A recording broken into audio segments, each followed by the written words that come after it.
can remember getting paid some money, but I can't remember what for. For opponents of Joe Biden, his son Hunter, his business dealings and troubled personal life have been repeatedly exploited.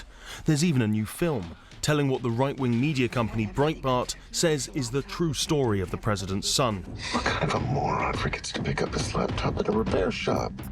In the run-up to the 2020 election, the New York Post ran a story accusing Hunter Biden of using his father's position for his own business dealings. It also documented the explosive and sexually explicit contents of Hunter Biden's laptop. The stories were thought to have been the result of hacking, and so social media firms, including Twitter, suppressed them. Thank you. It's something the company's founder now accepts was an error. We recognize it as a mistake that we made, both in terms of the intention of the policy and also the enforcement action of not allowing people to share it publicly or privately.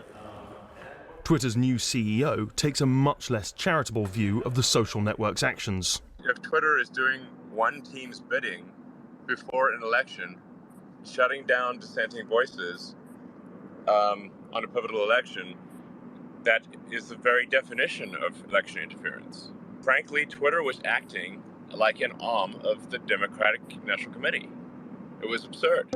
Today it was announced that senior lawyer James Baker had been, in the words of Elon Musk, exited from the social network, apparently for his role in vetting and suppressing the story.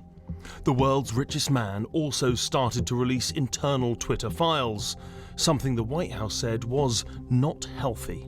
We see this as an interesting or a coincidence, if I may, that he would so haphazardly, Twitter would so haphazardly push this distraction. That is a full of old news. While former President Trump greeted the news with characteristic understatement.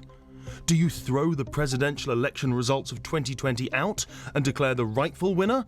Or do you have a new election? He asked on Truth Social, his own network.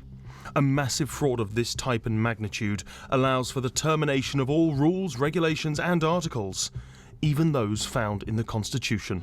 A night of history starts right now. After the 2016 elections, social media companies were heavily criticised for not suppressing fake news, something Democrats blamed for President Trump's victory. There are serious questions for Joe Biden this evening. When the Hunter Biden stories, outlandish and lurid as they were, emerged just weeks ahead of the 2020 poll, social networks decided they were probably false or the result of hacking, and so took decisive action.